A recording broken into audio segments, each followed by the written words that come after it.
สบายดีสบายดีผู้ปกครองทุกท่านสบายดีผู้หลานสบายดีสาวผู้แน่โดยเนาะจะพูดจะเว้าก่อนหน่อยหนึ่งสำหรับเวียกบ้านเนาะที่พวกหลานส่งเข้าในกลุ่มสาวผู้ดีใจหลายที่เห็นพวกหลานตั้งใจเรียนเอาใจใส่เรียนนำสาวผู้เนาะถ้าผู้ใดบ่ตั้งใจหรือบ่อยากเรียนบ่สนใจเนาะก็จะได้อยู่ห้องเก่าเทอมหน้าบ่ได้ขึ้นห้องนำหมู่เด้อผู้ใดบ่อยากเรียนหนังสือเนาะบ่ส่งเวียกบ้านเนาะ โดยสำหรับมื้อนี้วันหยังเนาะผู้ใดว่ามื้อนี้วันศุกร์เนาะที่4เดือนมิถุนาหรือว่าเดือน6ปี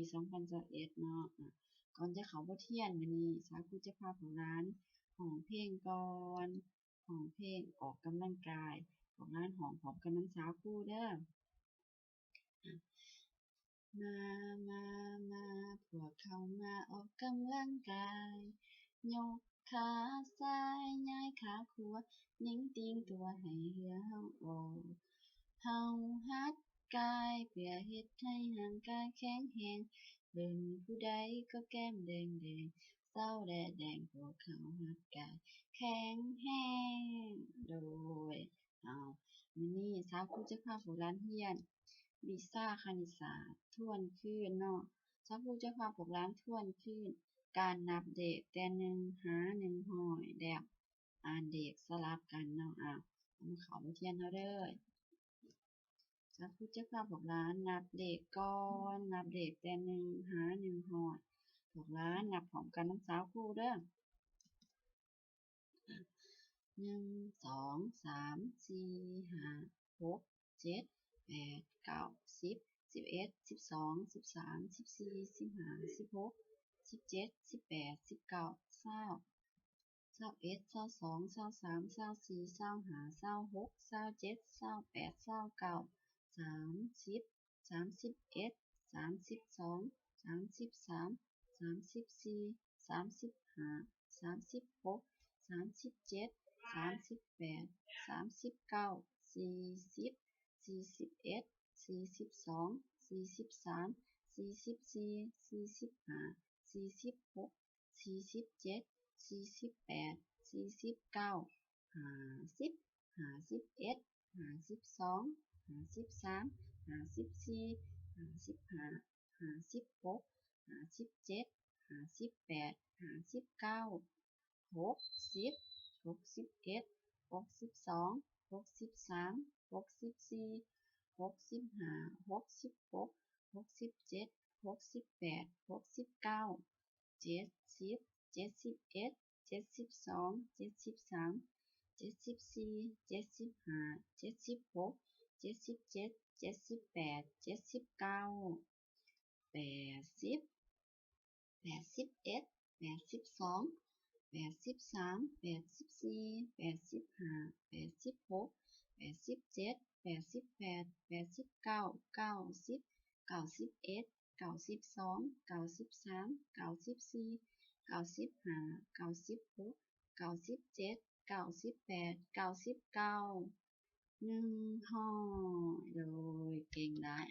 ต่อไปบัดนี้สาวครูจะพาพวกหลานอ่านเด็กสลับกันเนาะสาวครูจะอ่านก่อนแล้วพวกหลานฟังสาวครูเด้อสาวครูจะอ่านให้พวกหลานฟังก่อน11 11 22 22 18 18 30 30เลข20เลข20 44 44 50 50 59 59 60 60 66 66 70 70 79 79 80 80 99 99100 ต่อไปบัดนี้สาวครูจะอ่านแล้วผู้หลานอ่านตามหลังสาวครูเด้ออ่านซ้ำกัน2เทื่อ11 11 22 22 18 18 30 30เลข20เลข20 44 44 50 50 5966โอ้ย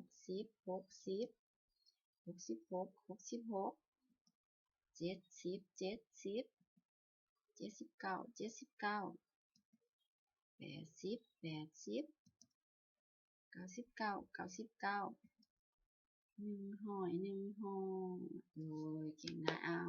ต่อไปมันสาวครูจะให้พวกหลานอ่านเองเด้อเลข1 2โตวอ่านว่า10หยังน้อโดย11ต่อไปเลข1กับเลข8อ่านว่าโอ้ยต่อไปเลข2กับเลข0อ่านว่าโอ้ยเลข3ต่อไปเลข4 2โตวอ่านว่า40หยังน้อโอ้ย44ต่อไปเลข5กับเลข9อ่านว่า50หยังน้อโอ้ย59ต่อไปเลข6 2โตวอ่านว่าโอ้ย66เลข7กับเลข0อ่านว่า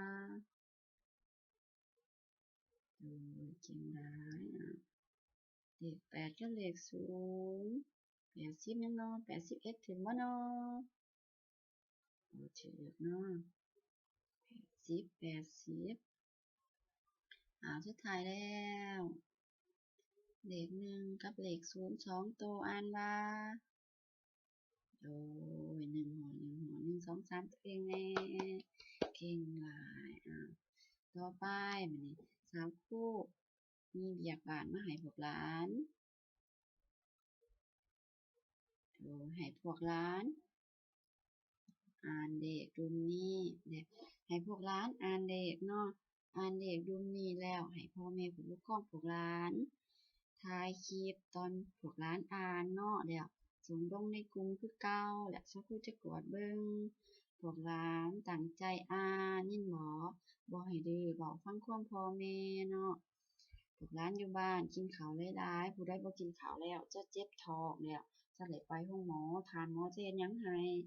โดยจะซักยาให้เนาะฉะนั้นพวกหลานต้องกินข้าวหลายๆเด้อสำหรับคลิปนี้หมดเพียงเท่านี้บ๊ายบาย